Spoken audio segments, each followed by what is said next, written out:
శుభం భూయాత్. సెప్టెంబర్ 14 నుంచి 20 వరకు సింహరాశి వారి ఫలితాలు ఎలా ఉన్నాయో ఇప్పుడు చూద్దాం.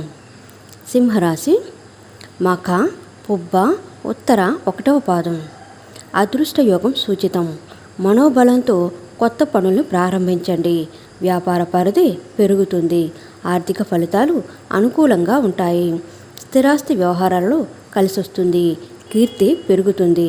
వృత్తి ఉద్యోగాల్లోని ఆటంకాలను వదిలించుకుంటారు. కొత్త పనులకు శ్రీకారం చుడతారు. రాబడి గతం కంటే ఆశాజనకంగా ఉంటుంది. సన్నిహితులు, మిత్రుల నుంచి శుభవార్తలు అందుకుంటారు. కొందరు వ్యతిరేకులు కూడా మీ పట్ల సానుకూలత వ్యక్తం చేస్తారు. వ్యాపారాలలో పెట్టుబడులకు తగిన లాభాలు అందుతాయి.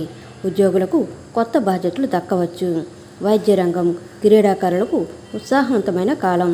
కష్టించినా తగిన ఫలితం కనిపించరు. వారం చివరలో ఆరోగ్య భంగం కలగవచ్చు. కలిసొచ్చే రంగులు నీలం, తెలుపు. గణేష్ అష్టకం పఠించడం, మహాలక్ష్మిని ధ్యానించడం సింహరాశి వారికి చెప్పదగిన సూచన.